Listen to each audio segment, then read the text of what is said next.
Welcome to the Korelin Economiccs Report from San Francisco, California, and the 2006 Hard Assets Investment Conference.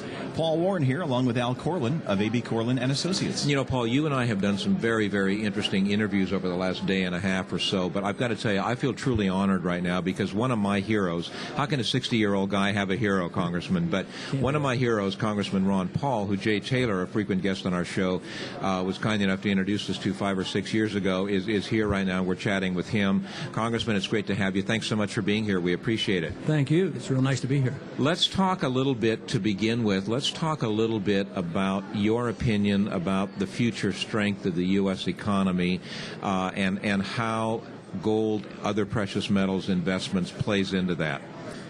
Well, I am pessimistic about the economy. I think that's 4 people at this table. I think we've been living on borrowed money and borrowed time, and I think there's still a lot of wealth, and a lot of people feel good about the economy, but I think they're deceiving themselves. I mean, the big discussion on the financial statement is it going to be a soft landing or a hard landing? And the optimists are saying, oh, no, it's already, the landing has occurred, and we're on our way back up.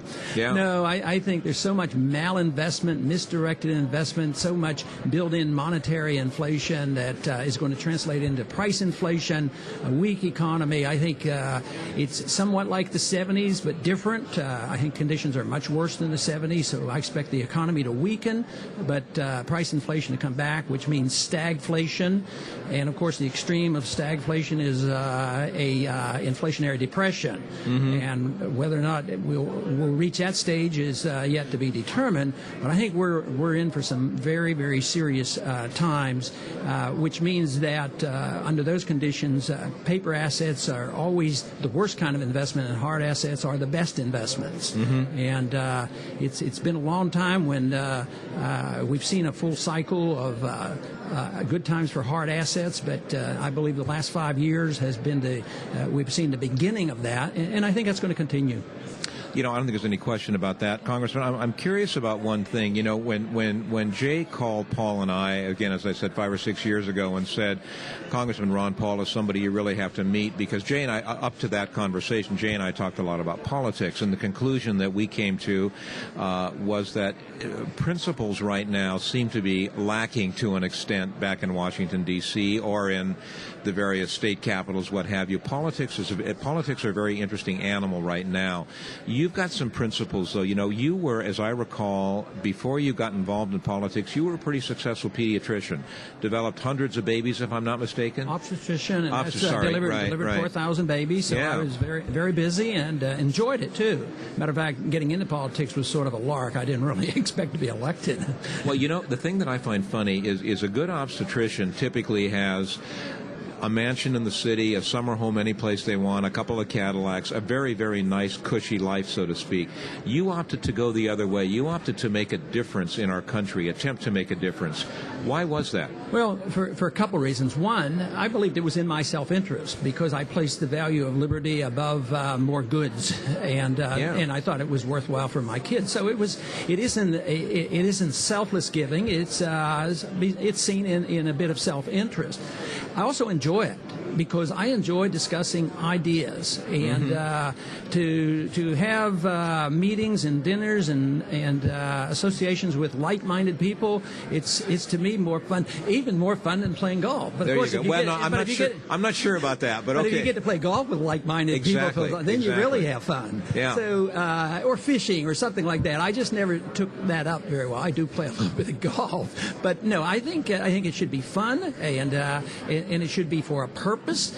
And to me, it's been rather easy. A lot of people ask, well, how can you do that? How can you stand up against what they're doing in Washington and you stick to it?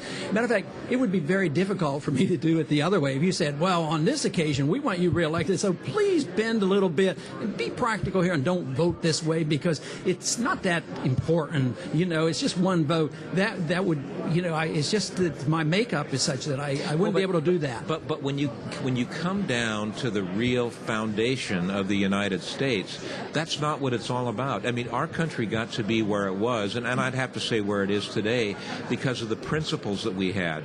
I see those principles kind of being, as you say, bent a little bit right now for self-interest. What are your comments on that? Well, I think what has happened is that we've lost respect for the rule of law.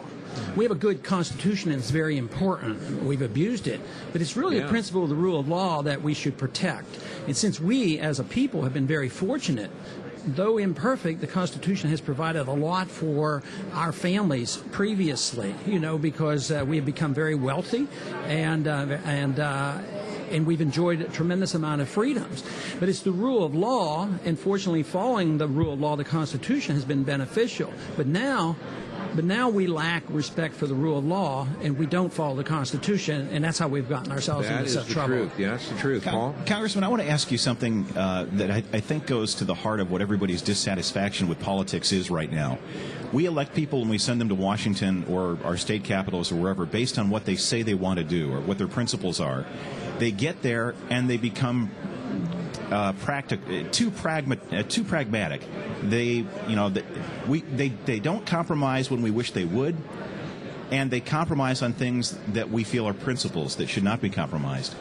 You have made a great example for people by, in some cases, taking stands that are opposed by most people in your district, and yet those same people vote to re-elect you. Why don't more elected officials take the example from you and other people like you, that if they hold to their principles, even if it's one I don't particularly agree with, that makes them more electable? I mean, you just went through redistricting in Texas, and so you're in a new district that you've never had before, and still won 61% of the vote in a year when Republicans got hammered. Well, I guess you'll have to ask those others, why they don't do it. I don't know. But they believe they can't be reelected. And, of course, my goal has been to try to set an example where I can show that you can stick to those principles and get reelected. And so far, so good. We've been able to do that. And it is true. It isn't always easy. For instance, prior to the district I have now, it was 90% agriculture. I had 21 counties, and it was essentially all farmers. But I never voted for farm subsidies. And you still got reelected. And got reelected. How do you explain that? By being upfront with them. Yeah. And the truth is that they haven't benefited that much by subsidies. I said, well, if the subsidies have helped you, and we've had them for 70 years, why aren't you all rich? And the family farmer's still struggling. I said, all the funds are going to the corporate farmers. Exactly. And then I play on their true beliefs. Property rights, inheritance taxes, federal regulators coming on their property, and they say, that's right, Second Amendment, Texas farmers. So they say, they all of a sudden found out that they agreed with me on a lot of issues, but it's the organizations, whether it's the AMA in medicine that never really was a supporter of mine, right, or whether it's the farm unions. They don't support the small farmers. They become politicized. They become part of the system. And that's what a lot of politicians don't realize. They see, the farmers organization doesn't support this bill, so I have to vote for it, or they'll be after me. And I think they sometimes are just lazy. They don't want to go home and explain it, and tell the people why they've done such a thing.